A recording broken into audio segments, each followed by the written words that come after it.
Olá pessoal, Vicky, você tá aqui? Que beleza. Tá entrando uma galera aí. O pessoal tá vindo de onde? Vou dizer nos lugares aí onde a galera tá. Belua, minha querida, você tá aí? Beleza? Manda um e-mail pra mim, Ramalho. Rafa, pede pra entrar aí, Rafa. Rafa já entrou. Pede. Ah, já solicitou aqui, peraí. Ah, já vi aqui agora.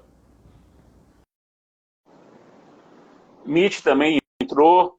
Pô, muita responsabilidade. Massa. Aí, Rafa. Beleza, Né? Rafa? Fala, Fred, tudo bom?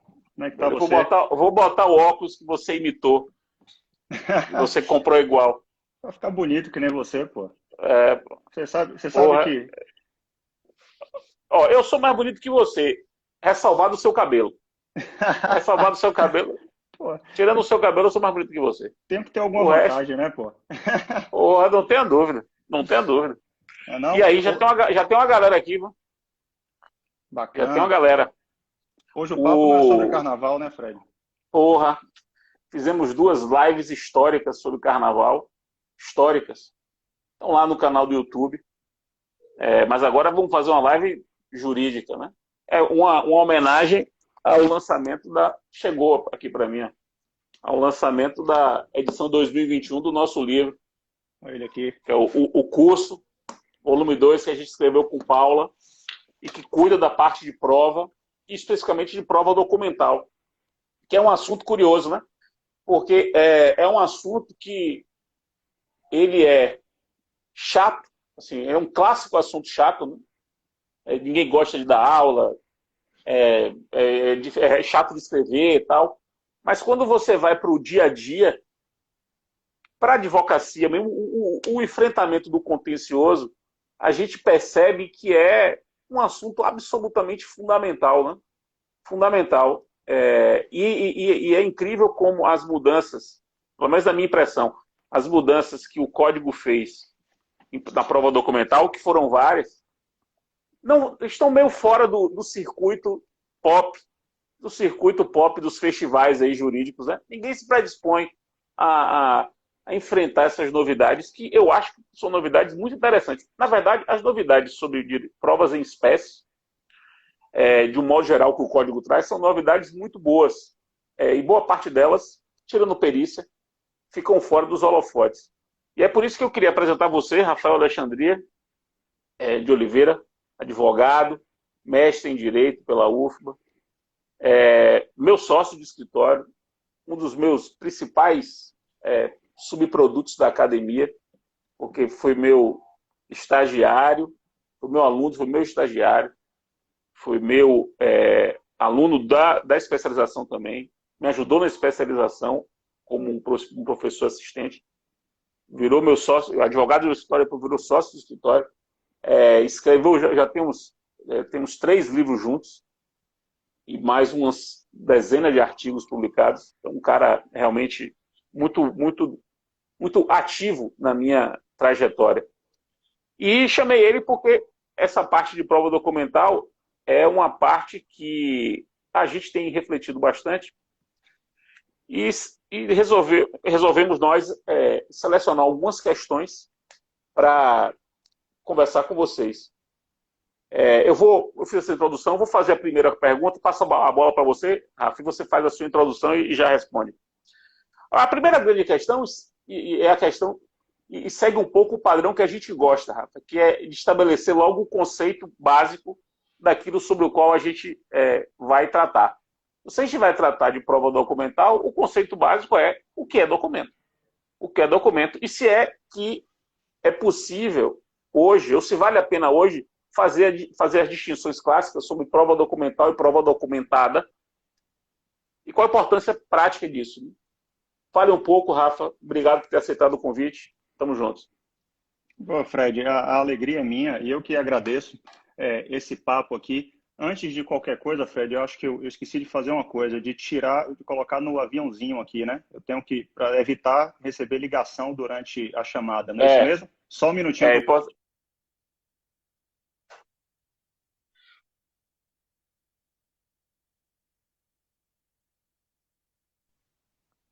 Estamos aqui, né? Continuamos Estamos aqui, né? aqui. Estamos aqui. Pronto, vamos lá.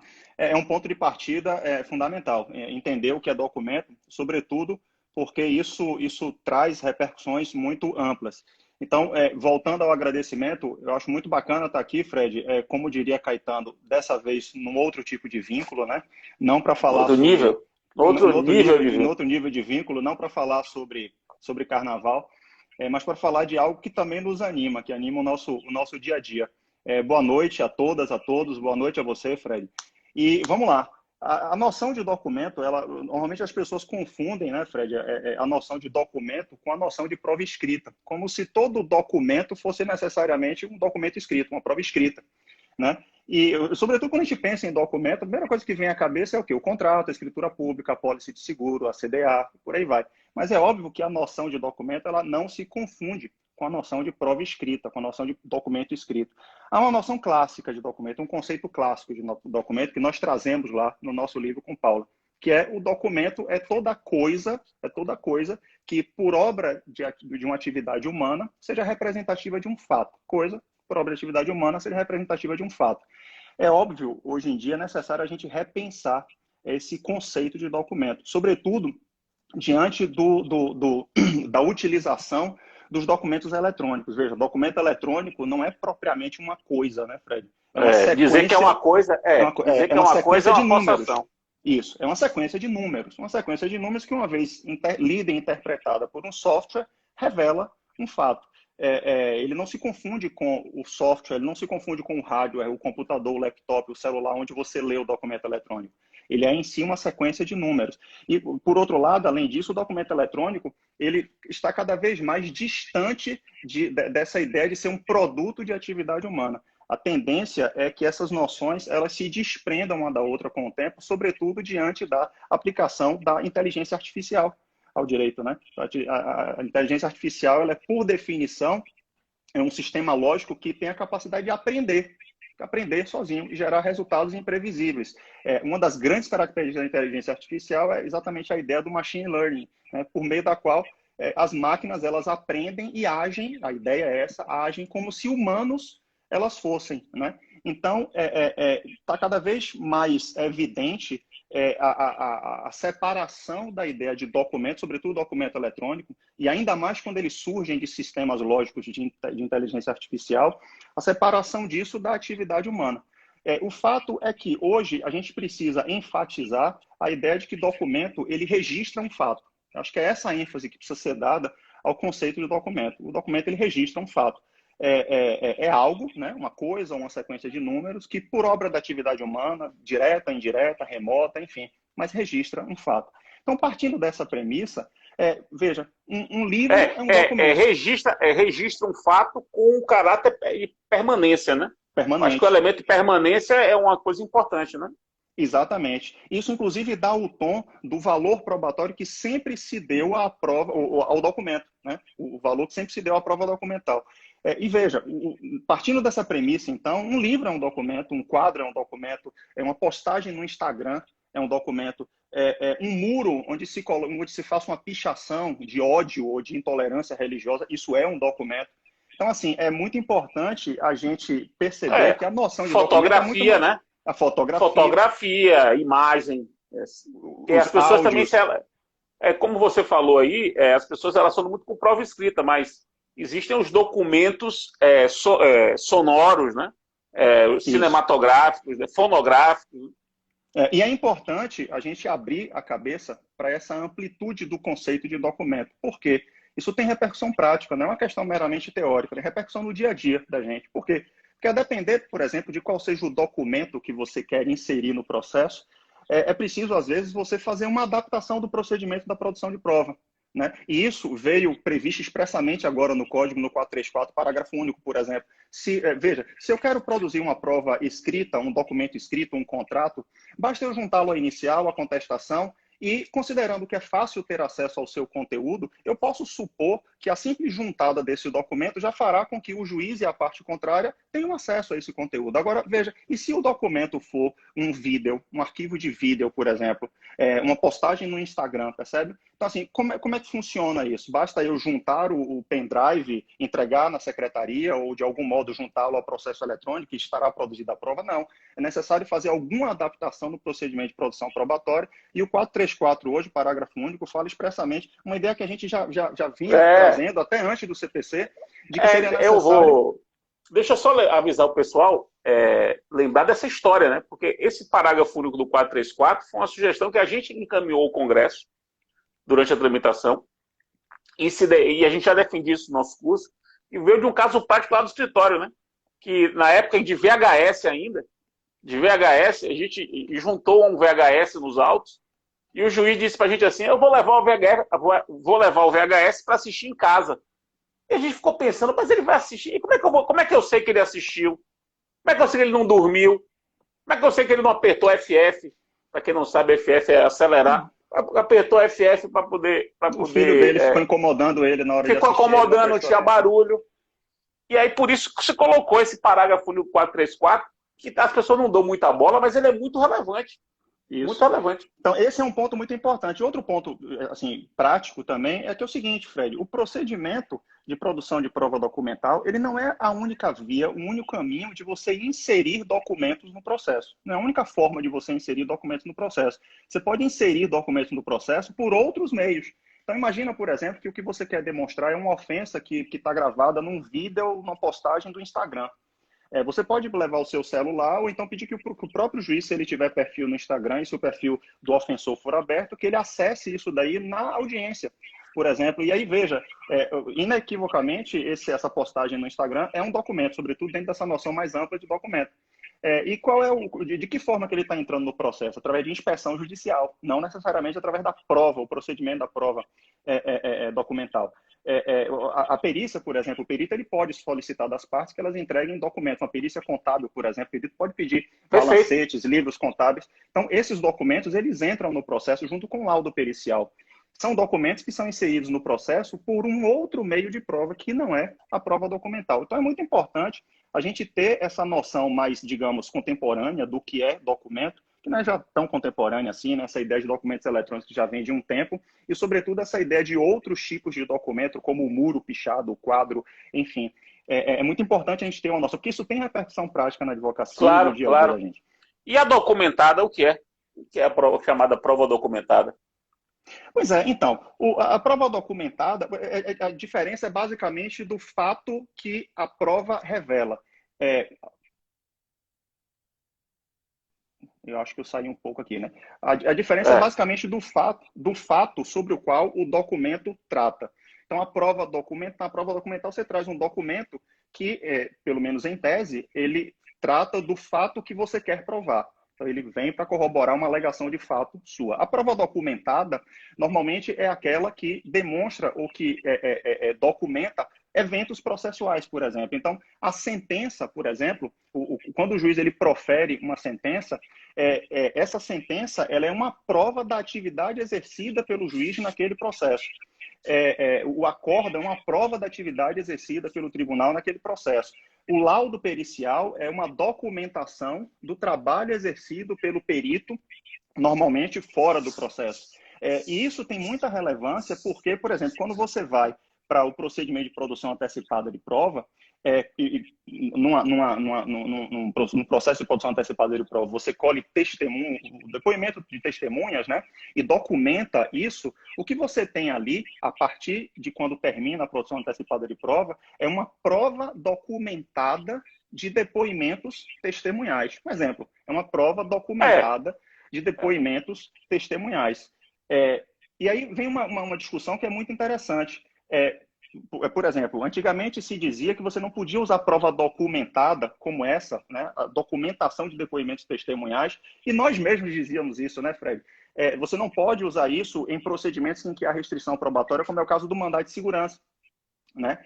E aí, a partir até de uma provocação de professora Belua, do professor Daniel Igor, que fizeram uma live no ano passado e trataram especificamente da nossa posição, minha, sua e de Paula, sobre esse assunto, é que a gente, nessa edição, na edição desse ano, a gente repensou isso. Veja, é possível sim você juntar provas documentadas em procedimentos em que há restrição probatória, como é o caso do mandado de segurança, por exemplo. Normalmente se dizia, e a gente ia nesse caminho também, que você não pode juntar, por exemplo, um depoimento de uma testemunha escrito.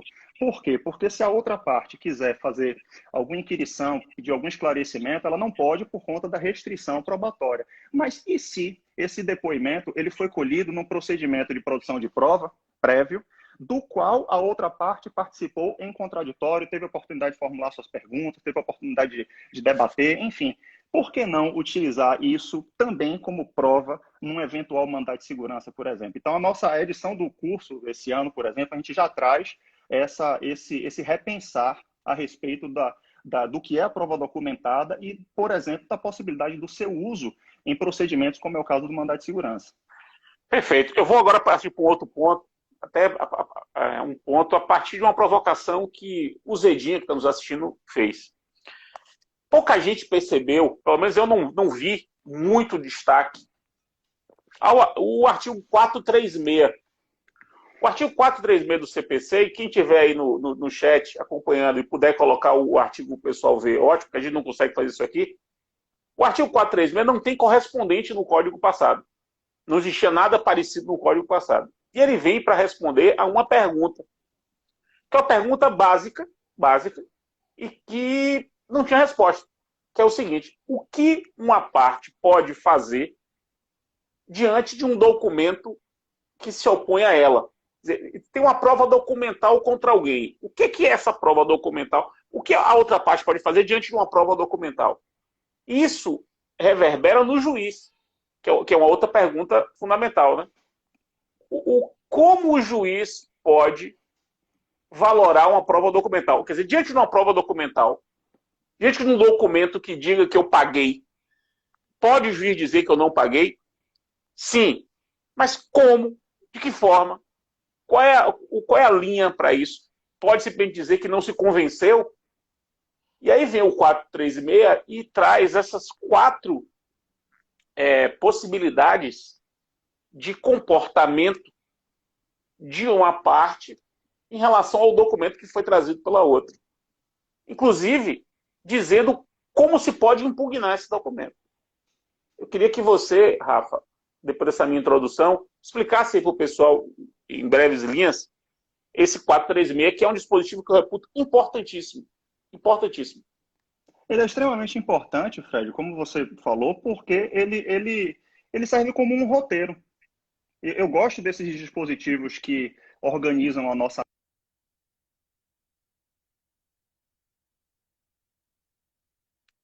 Sair aqui, tá tudo ok? Tô aqui de novo. Tá ok, voltou. Pronto.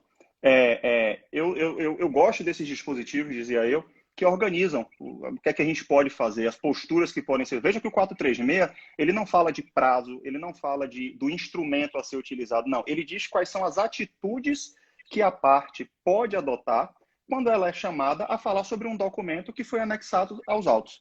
Um documento anexado aos autos pela outra parte, ou até às vezes de ofício, por requisição do juiz, requerimento do juiz, enfim. Quais são as atitudes que ela pode adotar? Então, ele é um dispositivo didático. São 4 atitudes, basicamente, que estão aí nesses 4 incisos dele. O primeiro é impugnar a juntada do documento. Veja que esse primeiro inciso, ele fala de admissibilidade da prova documental. Ele não fala de conteúdo. Portanto, a parte pode impugnar a admissibilidade da prova documental nesse caso. Por exemplo, porque ela entende que o fato que se quer provar não pode ser provado por documento, precisa ser provado por perícia, ou porque o documento está sendo juntado fora do prazo, enfim. O segundo dispositivo, que fala da impugnação da autenticidade do documento. E aqui, Fred, tem 2 coisas que me parecem muito importantes e que têm repercussão prática também. A primeira delas é a seguinte: às vezes as pessoas confundem, Fred, inautenticidade de um documento com falsidade de um documento. Inautenticidade com falsidade. É como se fossem coisas sinônimas, né? Diz assim, esse documento não é autêntico, querendo dizer que o documento é falso. Perceba, a inautenticidade é um tipo de falsidade. É um tipo de falsidade. Que tipo de falsidade? A autenticidade vem de autoria, o próprio nome sugere. A autenticidade vem de autoria.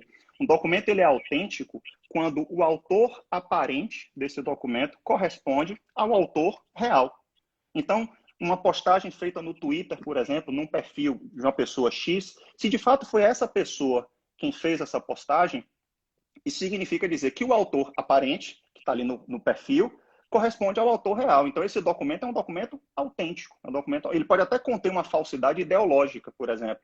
A narrativa que se faz ali é de fatos que não aconteceram. Mas ele é um documento autêntico. Então, é importante a gente perceber que documento inautêntico é um documento que tem um tipo de falsidade, mas não se confunde com falsidade.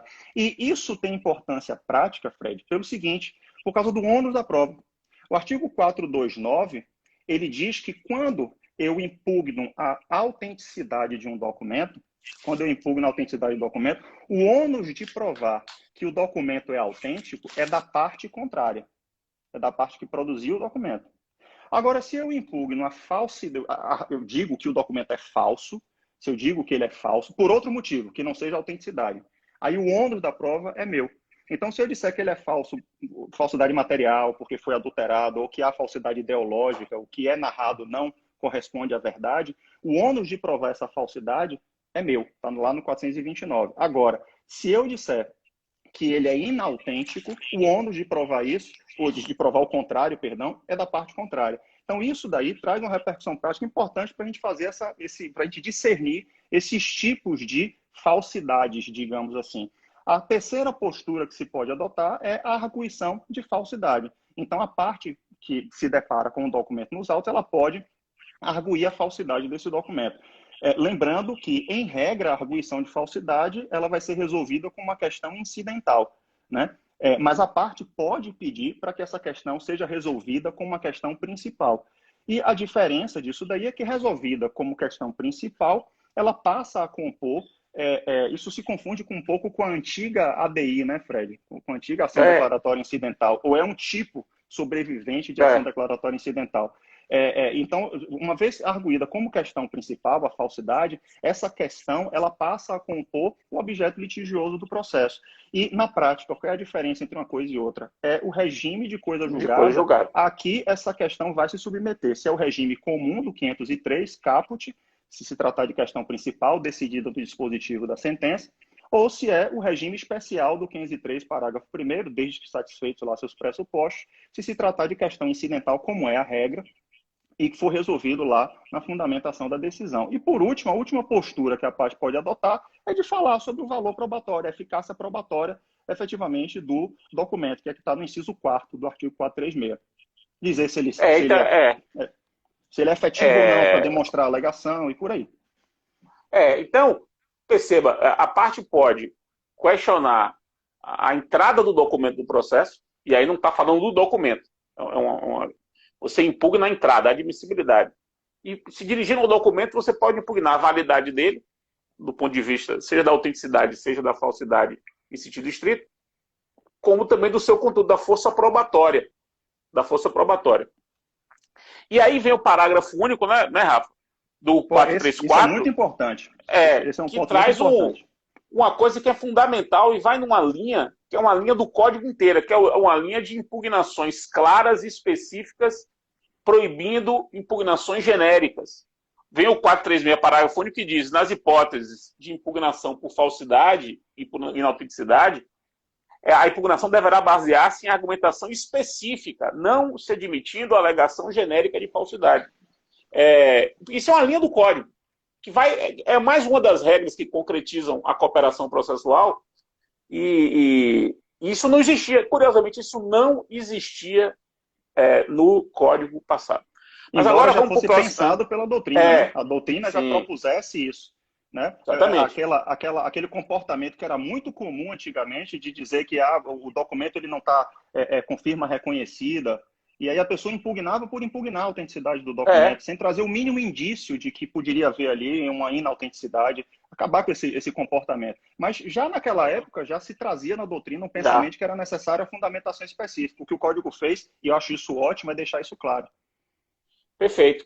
Eu agora, Rafa, quero trazer para o pessoal aqui, é sempre uma coisa pedante fazer isso, mas é preciso fazer isso. Nesse caso, eu quero tratar com você de duas expressões, de dois fenômenos. Na verdade, um instituto e um fenômeno relacionados à prova documental, que são designados em inglês, e que a doutrina vem, quer dizer, tem que pensar sobre o assunto, embora não sejam dois assuntos pop. Não sejam dois assuntos pop.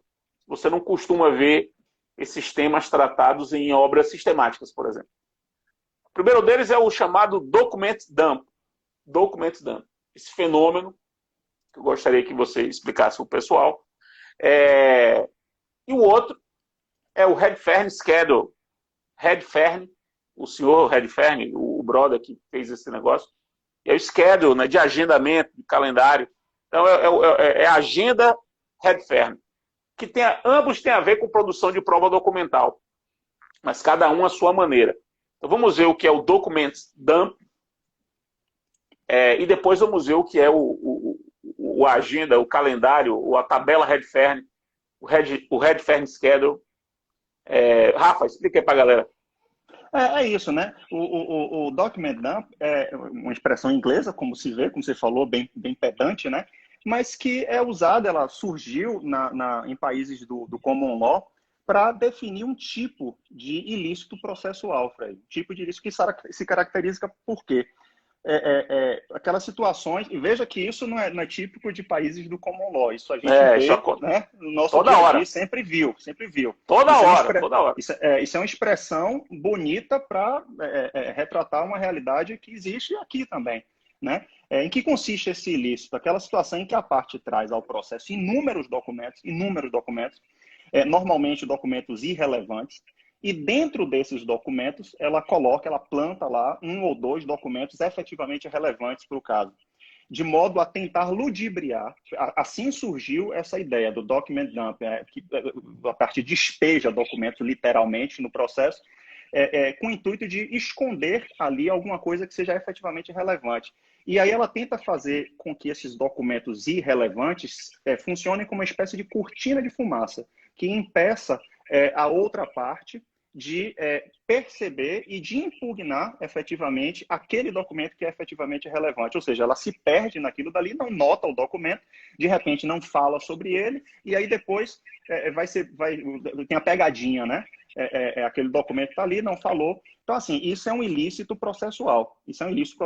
Agora, perceba, Fred, mesmo ainda que não haja dolo processual, ou seja, ainda que não haja essa intenção deliberada de trazer documentos irrelevantes e plantar ali um documento relevante para ludibriar a outra parte, ainda que não haja essa intenção, a simples situação em que a parte junta uma série de documentos, uma quantia expressiva de documentos, mas sem fazer uma correlação desses documentos com as alegações de fato que ela pretende provar por meio desses documentos, isso também já se considera document dump, e se considera também uma atitude ilícita, na medida em que, embora não haja dolo processual, pode haver um abuso do direito de produção desse tipo de prova. É aquela situação, Fred, que muita gente aqui já deve ter visto, e é como você falou, as pessoas não dão muito valor para esse tipo de discussão, mas essa é uma discussão de dia a dia.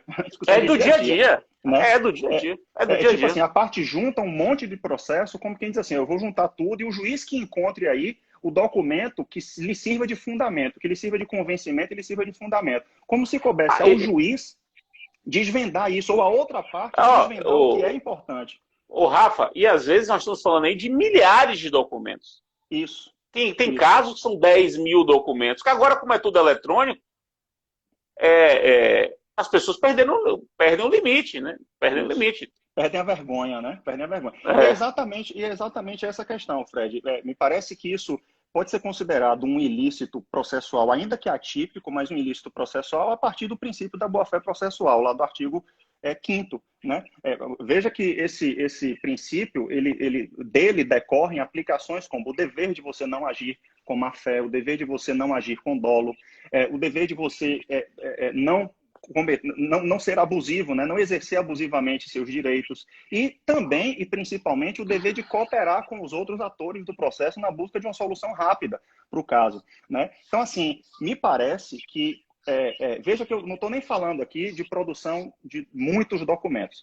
Quando uma parte ela produz documentos, me parece que ela tem o ônus, independentemente de situação de document dump, enfim, ela tem o ônus de de organizar esses documentos, fazer uma correlação desses documentos com aquilo que ela pretende demonstrar, com as alegações de fato que ela pretende demonstrar.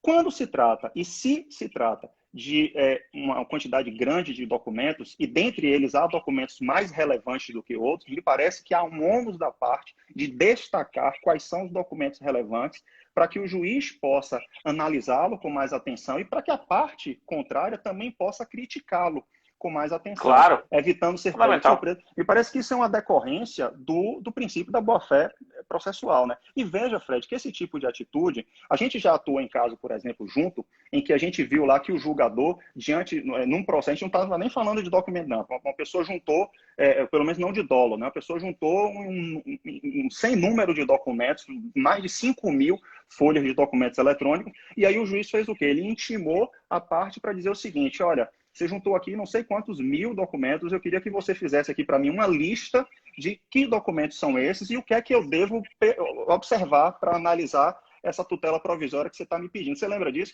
Então, assim, lembro. é o mínimo que se espera. Eu quero falar, para pegar aqui o que você fez esse gancho, falar de 3 coisas. Primeiro, esse comportamento do juiz, reforça uma ideia que a gente tem de que é possível o juiz hoje, com base nos seus poderes de organização do processo, determinar providências como essa, inclusive providências práticas que já acontecem na arbitragem, de você numerar os documentos com documentos com códigos assim, documento trazido pelo autor, documento trazido pelo réu, a numeração. Como é tudo eletrônico, você pode criar isso. Organizações próprias da prova documental com referência a quem produziu, com documento autor 1, documento autor 2, documento autor 3. O que é que não se faz nas arbitragens? Eu acho uma prática ótima e o juiz pode determinar. Segunda coisa, perceba que isso que Rafael falou, isso tem a ver com essa linha que eu mencionei há pouco sobre o 436, que é a linha do código de exigir que a postulação e a atuação processual seja clara.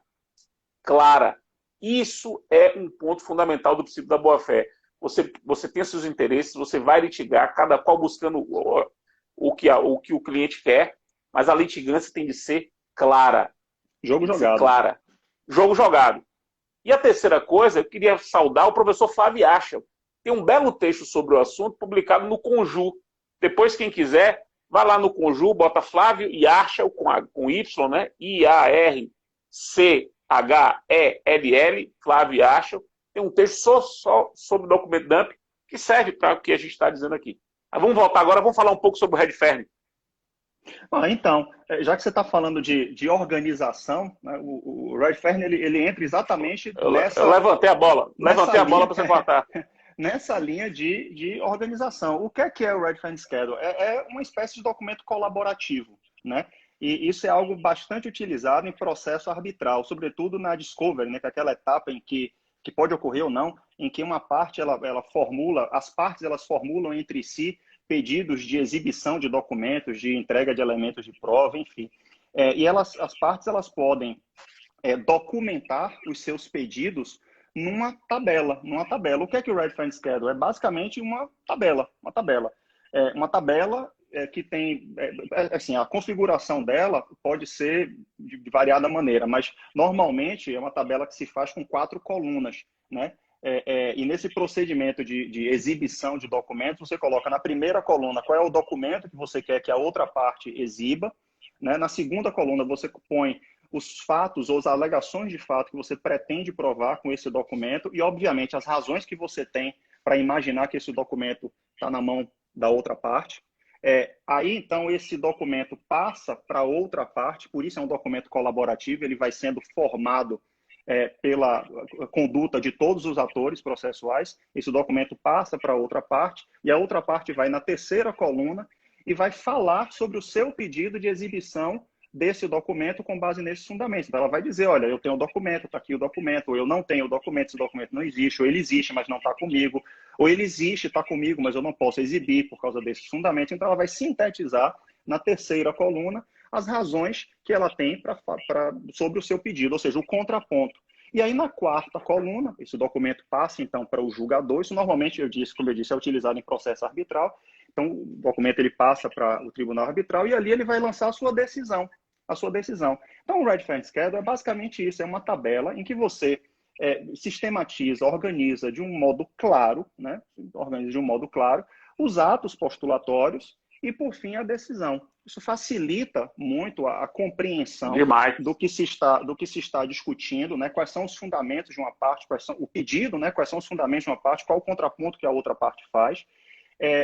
E facilita até mesmo a compreensão da decisão, porque quando você vai ler a decisão, é uma decisão a respeito desses pontos. Agora, o que eu acho mais bacana, Fred, é que, veja, as partes elas podem, no nosso sistema, convencionar que a exibição de documentos se faça por esse meio, né? Que nada mais é do que uma essa metodologia. Essa metodologia.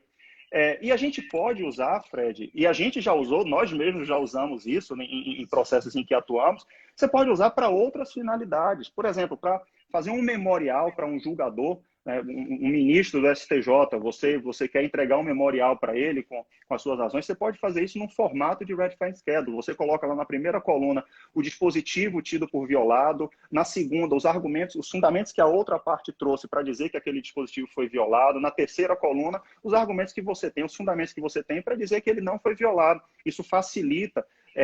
A gente já viu na prática isso, julgadores elogiando, inclusive, isso facilita a compreensão. Então, nada mais é do que um nome bonito para uma tabela. Só que é uma tabela que não é somente uma tabela, é uma tabela que é bastante eficiente, se mostra bastante eficiente, sobretudo num contexto em que os juízes eles estão atolados de processo, atolados de coisas, e que muitas vezes é difícil para eles ficarem lendo aquele monte de arrazoado, e para eles, muitas vezes, é mais fácil ter acesso às postulações individualizadas, dessa forma. É basicamente isso. Perfeito. A sua fala me remete a um outro tema que eu gostaria de encadear. Vou aproveitar esse gancho para poder emendar. Você falou uma coisa muito importante. As partes podem convencionar que a produção ou o modo de exposição de apresentação da prova documental vai ser pelo Red Fern Schedule ou um outro modelo criado, um modelo atípico que seja criado. Perfeito. Isso volta ao tema dos negócios processuais envolvendo prova e especificamente prova documental. Os negócios processuais são amplamente admitidos no direito brasileiro.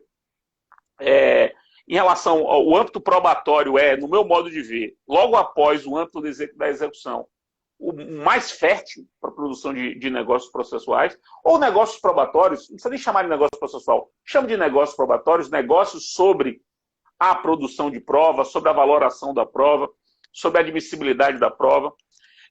E prova documental tem um espaço para isso. Além desse exemplo que Rafa deu, quero dar dois exemplos. Um exemplo, a possibilidade de você convencionar que um eventual litígio entre as partes deve ser precedido de uma produção antecipada de prova, extrajudicial ou judicial. Você pode convencionar que não é possível haver um litígio sem que antes se estabeleça um procedimento de produção de prova extrajudicial ou judicial. Mazei, nosso amigo comum, disse que como advogado recomendou essa cláusula em contratos de franquia para litígios de franqueados e franqueadores, e isso diminuiu o contingenciamento da empresa de franquia, porque os auditores perceberam que isso diminuiria o risco judicial da coisa. É incrível isso, né? E o outro exemplo é o seguinte: a gente foi educado, e tem previsão expressa no 320, né, do Código. 320 do Código fala que a ação deve ser proposta com documentos indispensáveis. Documentos indispensáveis. E os indispensáveis, tradicionalmente, eram vistos como os documentos previstos em lei, que a lei impunha que você deveria juntar, como a procuração, ou o título executivo, na execução. Uma escritura pública. Uma escritura pública, numa ação reivindicatória. Né? Ou os documentos que são indispensáveis porque você faz referência a eles na inicial. Se você faz referência ao documento, você tem que juntar. Só que agora, com os negócios processuais, e eu mesmo já fiz um negócio assim, já fiz uma cláusula assim, as partes podem negociar que determinado documento é indispensável numa eventual ação. Então, elas tornam um documento indispensável por força de negócio. Então, a noção lá de documento indispensável para a postura da ação, ela também tem que ser reconstruída num sistema com negócios processuais. E aí, já que eu falei de prova, produção antecipada de prova, agora eu vou fazer um gancho ao contrário, eu vou enganchar com o que eu disse e largar para você falar. Queria que você falasse um pouco da relação entre produção antecipada de prova e exibição de documento. Porque são duas ações probatórias. São duas clássicas ações probatórias autônomas, pelas quais se busca uma prova para ver o que é que vai fazer depois. Só que o Código transformou de tal maneira a produção antecipada de prova, mantendo a exibição de documentos, que há hoje elas ficam hoje muito imbricadas. E a gente lida com isso, pelo menos na nossa advocacia, a gente lida com isso assim, repetidas vezes. Já tivemos inúmeros problemas práticos com isso. Inúmeros problemas práticos com o uso de uma coisa ou de outra, e com a possibilidade de você acumular, você não quer só documento, você quer documento e outras coisas, e aí junta tudo numa coisa só. Eu falo um pouco para a galera a relação entre produção antecipada de prova do CPC 2015 e a ação de exibição de documento. É isso, Fred. A questão é que o CPC atual, no artigo 381 e seguinte, 381, 382, 383, né, ele criou uma ação probatória autônoma genérica. A ação de exibição de documentos, enfim, seria como você falou, uma ação probatória autônoma, mas específica, né? Específica para o pedido de exibição de documentos. Mas no 381 nós temos a previsão de uma ação probatória autônoma genérica. Ação probatória, por quê? Porque o propósito dessa ação, que é a produção antecipada de prova, que está lá no 381, é a satisfação do direito material à prova, o direito material à produção da prova. Veja, não a produção da prova urgente, né? A testemunha que está para morrer e precisa ser ouvida, o imóvel que está para ser demolido e precisa ser periciado, não. É o direito à produção da prova, urgente ou não. Né? Esses dispositivos, eles partem da premissa, já se parte da premissa, que é uma premissa que já era aceita pela doutrina, mesmo na época do CPC de 73, de que o destinatário da prova não é somente o juiz, como classicamente se via, não é somente o juiz. Né? O destinatário da prova é o juiz, mas são as partes também. Né? Efetivamente, a parte tem o direito de produzir prova para tentar convencer o juiz acerca da veracidade da sua alegação de fato. Mas ela também tem o direito de produzir prova para se autoconvencer, para saber se ela pode ou não sustentar a sua alegação de fato. E, para mim, a maior demonstração positivada disso é o artigo 381, inciso 3º, né? Que trata da possibilidade de você produzir prova para ver se vale a pena ou não você ajuizar uma ação posterior, para ver se vale a pena ou não. Então, assim, é uma ação probatória, porque ela tem por objeto a satisfação de um direito material à prova. Pouco importa o direito subjacente a isso. E ela é uma ação probatória autônoma, por quê? Porque não se pretende nessa ação que o juiz faça um juízo a respeito dos fatos que se quer provar, muito menos das consequências jurídicas desse fato. As provas, uma vez produzidas, elas vão ser valoradas depois, se houver um processo em que elas precisem ser valoradas. E aí vem o terceiro ponto, que é o mais importante. É uma ação probatória autônoma genérica. O parágrafo 3º do 382 diz lá que é possível você pedir a produção de qualquer prova. Bom, se você pode pedir a produção antecipada de qualquer prova, você pode pedir a exibição de documentos. Né? Isso me parece lógico. É como se ela comportasse, é como se ela englobasse a possibilidade de uma ação... Contivesse, exatamente, a possibilidade de uma ação específica de produção de prova. E isso foi decidido, né? Primeiro, tem enunciado do CJF a respeito desse assunto, os enunciados 119 e 129 falam sobre isso. O STJ, a terceira turma do STJ, decidiu em 2019 a respeito desse assunto também, num recurso especial Belize, isso. 1.803.251, se eu não me engano.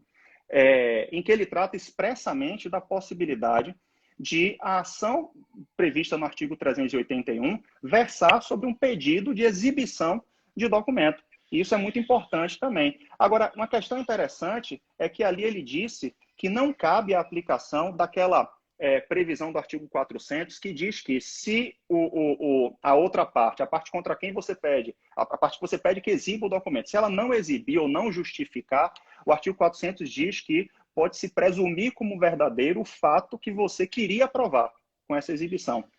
Aí o STJ disse que no caso de uma exibição antecipada, feita por meio de produção antecipada de prova, não se aplica esse dispositivo.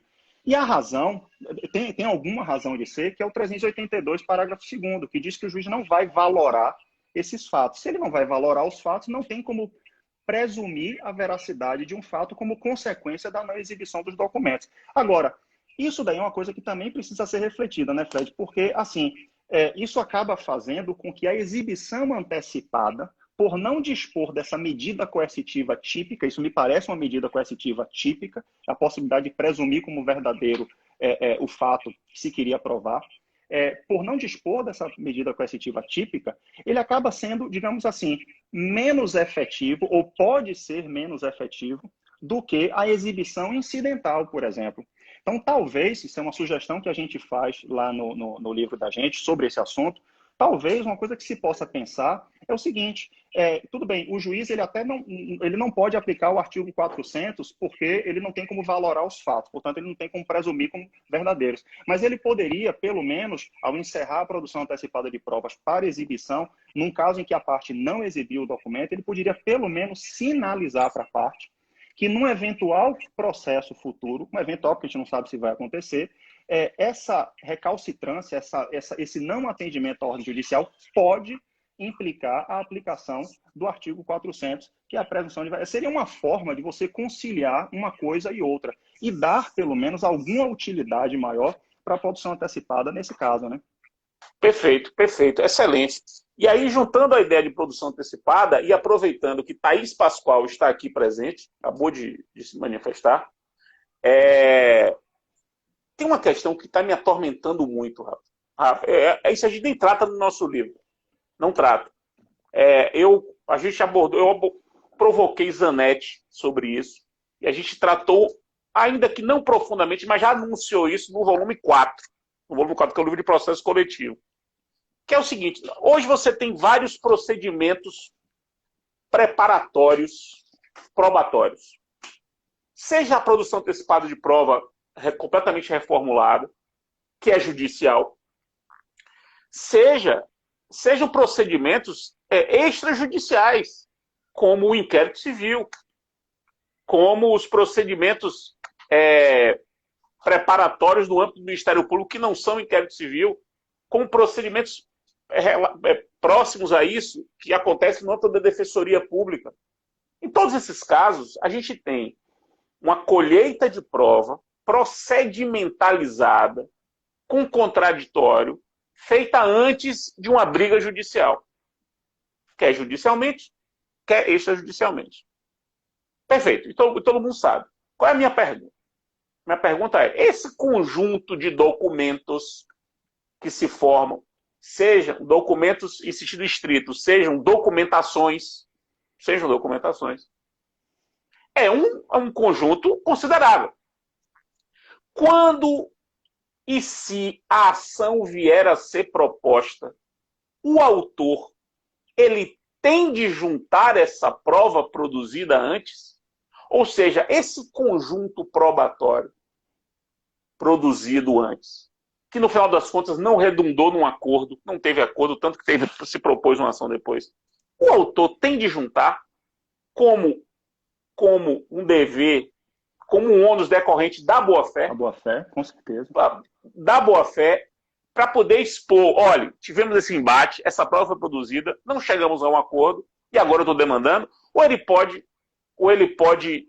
não guardar. E isso me veio do resultado de uma reflexão da advocacia, por conta de uma advocacia. Eu atuei num inquérito civil que terminou num acordo.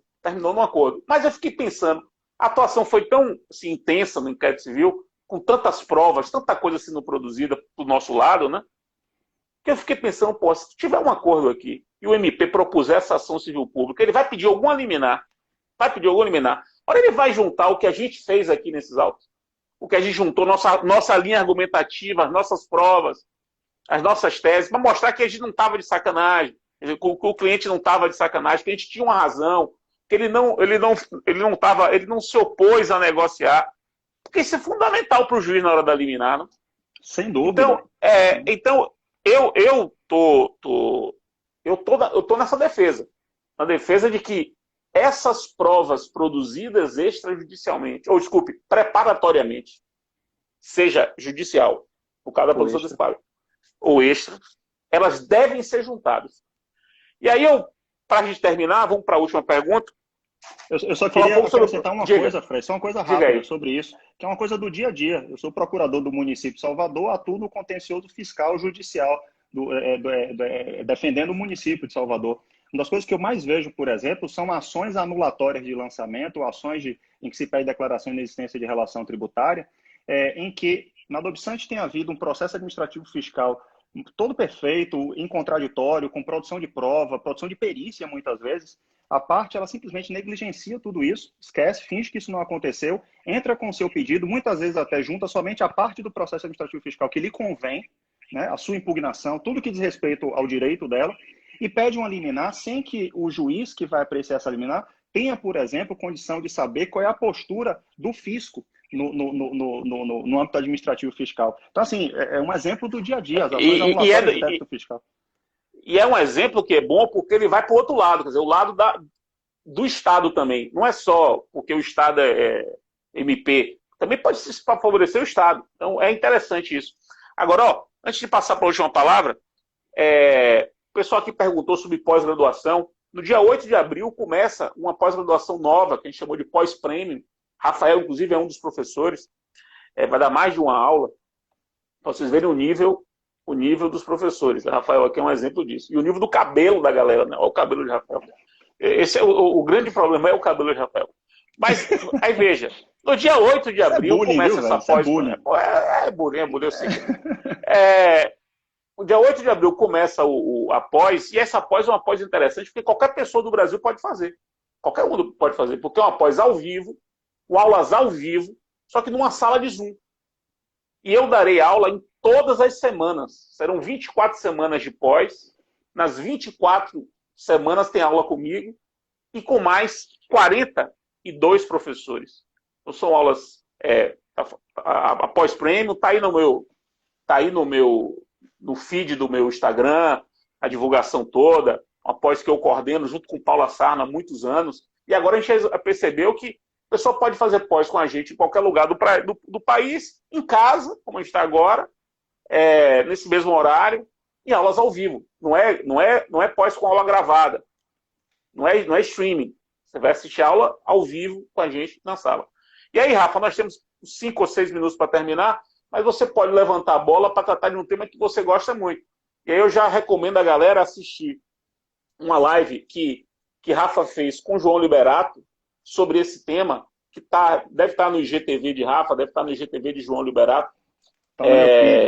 Está no feed de Rafa, do perfil de Rafa, que é sobre blockchain. Tem uma live específica de Rafa, inteira sobre blockchain, 1 hora para discutir blockchain, mas aqui ele vai fazer um resumo para a gente, porque esse tema é o tema dele aí. Vamos lá. Em poucos minutos, discutir blockchain é difícil. Mas o que é blockchain? Assim, de uma forma bem sucinta, né, com o tempo que a gente tem. É basicamente uma tecnologia que permite registro de informação. Tecnologia que permite o registro de informação. Agora, por que essa é uma tecnologia que vem sendo tão debatida, Fred, tão festejada? As pessoas vêm falando tanto sobre isso ultimamente.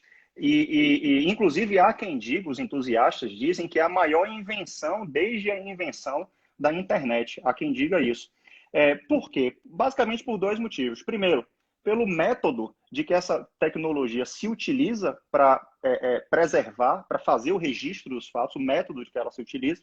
E segundo, pela segurança da rede blockchain, pelo menos considerando os padrões computacionais de hoje em dia. Qual é o método de que ela se utiliza? A blockchain ela parte de uma premissa muito importante, Fred, que é o seguinte: as informações que ela registra, que a rede blockchain registra, elas ficam concentradas não num só lugar ou não somente com uma pessoa. A rede blockchain, ela descentraliza, ela parte da premissa do compartilhamento de informação. É aquela coisa, Fred, se você conta a sua história para uma pessoa somente, se essa pessoa morrer, a sua história se perde. Agora, se você conta a sua história para muita gente, para muitas pessoas, há uma possibilidade menor de a sua história se perder. E mais do que isso, ela se torna mais acessível, porque quanto mais gente souber da história, mais vai recontá-la e colocá-la para frente. Então, parte-se dessa ideia de descentralização, de compartilhamento de informação como método de registro. E aí, veja, Fred, só que esse método de registro não é uma coisa original da rede blockchain, não é uma coisa que é inovadora na rede blockchain. Na década de 90, a gente já tinha aqueles programas lá, o Napster, de compartilhamento de MP3, Kazaa, Emule, o Torrent, os arquivos Torrent, por meio da qual os computadores eram ligados em rede e as pessoas iam trocando essas informações. É a rede peer-to-peer, que chama, né? P2P. A rede blockchain é uma rede P2P, ou peer-to-peer, como eles chamam. Não há nada de inovador nesse aspecto na rede blockchain. O que acontece, que torna a rede blockchain realmente algo muito revolucionário, é quando você associa esse método de documentação à segurança. Então, a galera inventou, Fred, tem uma engenharia de segurança extremamente sofisticada, nível Nightmare. Você lembra de Doom, que tinha aquele modo fácil, médio, difícil e pesadelo, né? Jogava muito Doom. Jogava muito Doom. Pois é. Mas no modo Nightmare, você joga... Então, pô, assim... bem lembrado. Bem lembrado. Inclusive, então, aquele bicho era feio, né? Aqueles bichos que matavam Dudu, era feio demais. Demais. Pois é. Tá ali um exemplo de sistema que não tinha inteligência artificial. Porque sempre que você morria, quando você voltava, os inimigos eles apareciam no mesmo lugar. Então você já decorava. Ou seja, é um sistema que não tem inteligência artificial, né? Mas vamos lá. Então os caras fizeram um sistema de segurança extremamente complexo e engenhoso. Por quê? Eles trabalham meio que com teoria dos jogos. Para você, não dá para detalhar aqui esse sistema, obviamente, né? É muito difícil, mas veja, ele trabalha com a ideia de teoria dos jogos. Para você fraudar a rede blockchain, você precisa de um esforço computacional, de uma capacidade computacional muito grande. Muito grande. E aí, veja, se você tem uma capacidade computacional muito grande, é muito melhor você usar essa sua capacidade computacional a favor, a serviço da rede, do que contra a rede, do que para fraudar a rede. A rede, ela remunera você se você trabalha a favor dela. Aquela atividade que as pessoas já devem ter ouvido falar de mineração. Você pode receber Bitcoin, ou frações de Bitcoin, pela mineração, quando você ajuda a rede blockchain. E perceba, a rede blockchain, essa tecnologia, ela nasceu em 2008, 2009, por ali, associada à ideia de blockchain. Então, ela nasceu com uma rede dentro da qual, a rede que documentava as transações financeiras com Bitcoin. Então, se você pode atuar pela rede, por que você vai atuar contra a rede? Inclusive, você pode ser remunerado por isso. Tanto que se diz, veja, tanto que de 2009 para cá, Fred, embora tenha havido vários ataques à rede blockchain, ela nunca foi fraudada, nunca foi fraudada. O que se diz hoje é que para você fraudar uma rede blockchain, adulterar o que tem lá registrado, se você registrar a informação hoje... Essa informação é ótima, essa informação que você vai dar agora é ótima. Se você registra uma informação agora, dentro de 1 hora, é tecnicamente impossível, pelos padrões computacionais de hoje, você fraudar essa informação. Você precisaria de 50 vezes a capacidade computacional do Google, para fraudar. Se você tiver 50 vezes a capacidade computacional do Google, você vai fraudar uma rede, você vai usar isso para fraudar uma rede, ou vai ser 50 vezes melhor que o Google, entende? Então, assim, ele trabalha com essas ideias. E a grande questão aqui é que é a seguinte: a rede blockchain ela vem sendo utilizada para outras finalidades, que não somente para transações financeiras com Bitcoin. E uma dessas finalidades é exatamente para o registro de documentos eletrônicos, para você registrar, para você registrar a autenticidade e integridade de documentos eletrônicos. Ela pode funcionar dentro do artigo 369 do CPC como prova atípica. Você usá-la para registrar já pode ser negociado, né? É possível negociar também, isso. Fazer um negócio sobre isso. A gente defende isso num texto que a gente publicou, que isso já era possível a partir de uma medida provisória antiga, mas que a Lei de Liberdade Econômica ela reforçou essa possibilidade de negócios probatórios escolhendo meios eletrônicos e a blockchain, né? A blockchain pode ser utilizada convencionalmente. É isso, Rafa. Temos que encerrar. Live espetacular, espetacular. A live vai para o feed, né? Vai para essas coisas todas aí. Vai para o canal do YouTube. Sigam o Rafael no perfil dele. Acessem lá o Megafone, que é o meu canal no Telegram. E tem esse texto lá. Tem a live de Rafael lá no meu Telegram, que é a live que ele fez com o João Liberato sobre blockchain. É isso. A gente vai fazer depois, daqui a algumas semanas, vamos fazer uma sobre prova testemunhal. Com essa pegada. Beleza? Aquele abraço, galera. Um abraço, Boa gente. Um noite a abraço, todos. Fred.